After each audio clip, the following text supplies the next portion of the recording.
Hello YouTube, and I am back. So if you have not heard, the Flash box office continues to fall. This second week it came in second, and I think it's even going to get lower and lower as the weeks go by. And this should be a major signal for the studio. Now this is not just about the Flash. This is about Warner Brothers and DC, and I'm only talking about this part of their company because there's many other parts of this company that's just out of whack. But I want to stay on DC here for a moment.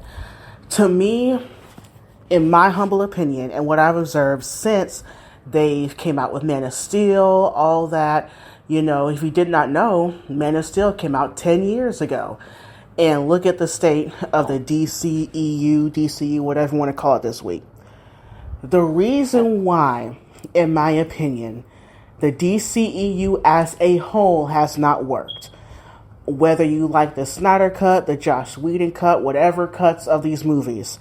In my opinion, as a whole, why that whole experiment did not work is because on the movie side, none of the DC characters are on the same level as Batman.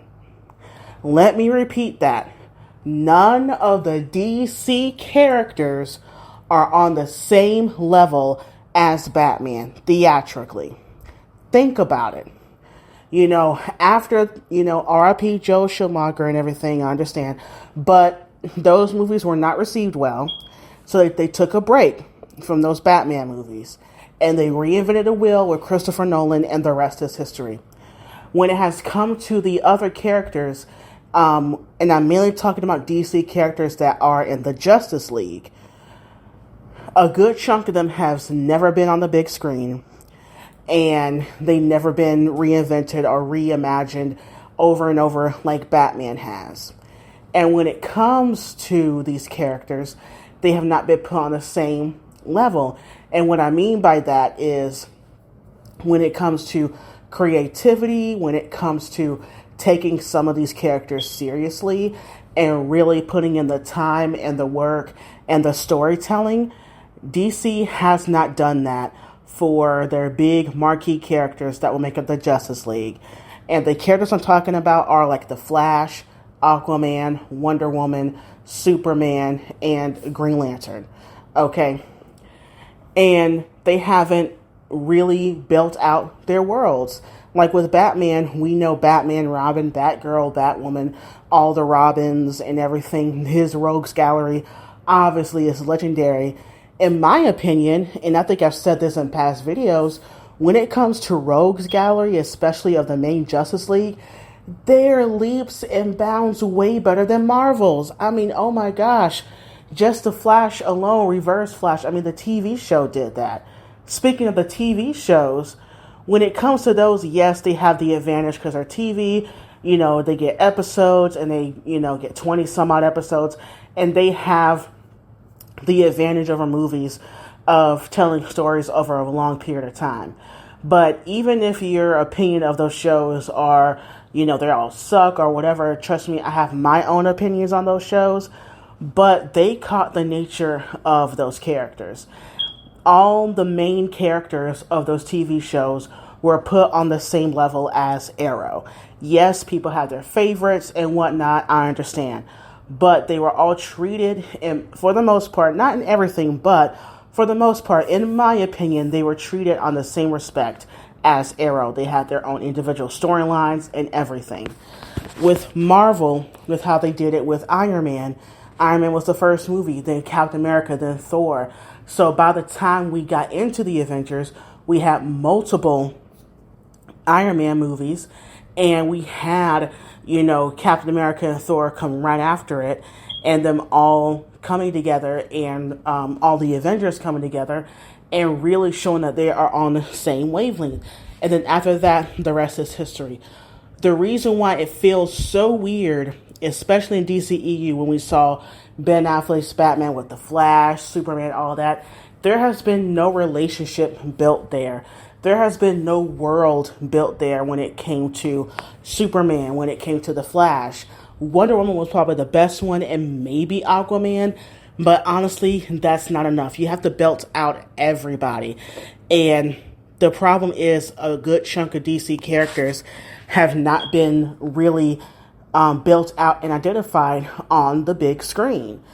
And that's the main problem. That's why people were not rushing out to see The Flash or even Shazam. I love the first Shazam movie, but the second one didn't really get people excited. So these next two movies coming out, Blue Beetle and Aquaman, are going to really suffer. Blue Beetle probably may do better because it seemed to be lower budget, but those are really going to suffer because they have not solidified themselves in this universe. But the reason why The Batman by Matt Reeves has done really well is because that world is realized. Gotham is alive. Catwoman, you got Penguin, you got the Joker, you got, Falcone and everything. I can easily see in the future, Hugo Strange coming in there and everything. Like, it feels really lived in. Even if I do not like the Joker and I think it's just, not useful or whatever, at least there's some history there with the Waynes and, the Joker and everything that goes on there. And this next movie is going to have, Lady Gaga's version of Harley Quinn. Like, it feels built out, and that's why people go to those movies. The same thing with Marvel. You have the Captain America characters, you have the Captain Marvel characters, you have the Iron Man characters, and so on and so forth. But with DC on the big screen, we have not identified that yet, and that's been the problem.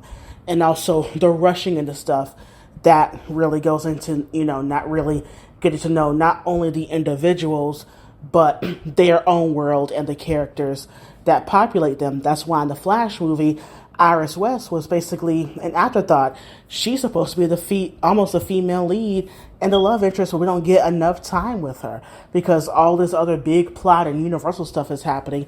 That seems so minuscule when that should not be the first movie.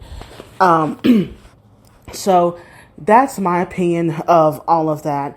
And James Gunn really has a big hill to climb, way bigger than I thought back in January, because of how hard they're pushing The Flash, that they clearly wanted that movie to make $1 billion, and it's not happening. It's doing way worse than they ever imagined. I mean, even before it came out, the estimates kept going lower, but oh my gosh, I don't think they expected this. So, in my recommendation for James Gunn's universe, they have to put all these heroes on the same level as Batman, the same care, the same, recognizing that these characters are all titans of, superheroes, that they are iconic. Show why these characters have lasted so long and remain in the pop culture zeitgeist for so long, because with every single return is really diminishing the brand of DC and these characters to where they cannot live up to the character of Batman when it comes in a cinematic way. And I just honestly think they need to rethink this release schedule for James Gunn, because hopefully it's tentative. I mean, there were a lot of release dates, and they really need to think, like, what can we do to really make a stance and to really make people think, like, oh, I really want to see Superman Legacy. Oh, I really want to see Batman Beyond. Oh, I really want to see Wonder Woman, Green Lantern, and so on and so forth. They have to be on the same level, or it's just not going to work again. What are your thoughts on this? And leave your comments down below, and bye, YouTube.